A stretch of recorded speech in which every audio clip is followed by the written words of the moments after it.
தகுதி நியமன தேர்வு, ஆசிரியர் நியமன தேர்வுக்கு ஒரு தேர்வு பண்ணி இத்தனை பேர் எங்கள் தூத்துக்குடி மாவட்டத்தில் மட்டும் இத்தனை பேர் நாங்கள் வந்திருக்கோம். இதே மாதிரி மற்ற மாவட்டத்துலையும் இருக்கிறாங்க. எங்களுக்கு நியமன தேர்வில் தேர்ச்சி பெற்றவங்களுக்கு எல்லாத்துக்குமே எங்களுக்கு பணி நியமனம் வேணும். 12 வருஷமாக பணி நியமனம் போடணும். தற்காலிக வசதியை போட்டுருக்காங்க. அவங்க தகுதி இல்லாதவங்க போட்டிருக்காங்க. தகுதியான எங்களுக்கு பணி நியமனம் வேணும். அது எங்களுக்கு ஒரு கோரிக்கை. எங்களுக்கு பணி நியமனம் செய்கிறவங்களுக்கு அதனுடைய டெஸ்ட் எக்ஸாம் வைக்கக்கூடாதுங்கிறது எங்களோட தாழ்மையான கோரிக்கையாக இருக்குது. ஏன்னா எங்களோட ஏஜ் வந்து இப்போ என்னோட ஏஜ் இப்போ 46 ஆகுது. இனிமேலும் எங்களால் படித்து இப்போ மறுபடியும் டெட் எக்ஸாம் எழுதி மறுபடியும் நியமன தேர்வு எழுதி எங்களால் காத்துக்கிட்டு இருக்க முடியாது. அதுக்குள்ளே எனக்கு ரிட்டைர்மெண்ட் ஏஜே வந்துடும்.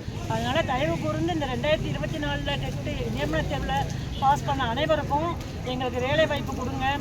அட்லீஸ்ட் எங்களுக்கு பணியாவது இன்க்ரீஸ் பண்ணியாவது கொடுங்க. பணி இடத்தையாவது இன்க்ரீஸ் பண்ணி கொடுங்க. எங்களுக்கு பாஸ் பண்ணுற வரைக்கும் அடுத்த டெட் எக்ஸாம் வைக்கக்கூடாதுங்கிறது தான் எங்களோட மிக தாழ்மையான கோரிக்கை. வேகன்சி எங்களுக்கு கம்மியாக காமிச்சிருக்காங்க. எங்களுக்கு நம்ம இடைநிலை ஆசிரியருக்கு வேகன்சி கம்மியாக காமிச்சிருக்காங்க. எங்களுடைய வேகன்சி வந்து அதிகரித்து எங்களுக்கு தகுதி உள்ளவங்களுக்கு எங்களுக்கு பணி நியமனம் வேண்டும். இதுதான் எங்களுடைய எல்லாரோட கோரிக்கை சார்பாக நான் கேட்கிறேன். 23,000க்கு மேலே பாஸ் பண்ணியிருக்கோம். இதை நம்பி எங்களோட வாழ்வாதாரம் தான் இருக்குது. நாங்கள் 46 வயசு 25 வயசில் படித்து 46 வயசு வரைக்கும் எங்களுக்கு வேலையே இல்லை. இது எங்களோட எதிர்காலம் எப்படி இருக்குமோங்கிறது எங்களோட கொஸ்டின் மார்க்காக தான் இருக்குது.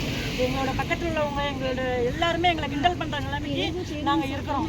எத்தனை தடவை தான் நீங்கள் இன்னும் புக் எடுத்து படிச்சுக்கிட்டே இருக்கீங்க? அந்த மாதிரி சூழ்நிலைகள்லாம் நாங்கள் ஆளாக இருக்கிறோம். எங்களோட மனவேதனையை புரிஞ்சுக்கிட்டு இந்த விடியல் ஆட்சியில் ஒரு விடியல் கிடைக்குங்கிற ஒரு நம்பிக்கையோடு நாங்கள் இங்கே வந்திருக்கிறோம். எங்களோட கோரிக்கையை நிறைவேற்றுமாறு முதல்வர் ஐயா அவர்களோட தாழ்மையோடு கேட்டுக்கிறோம்.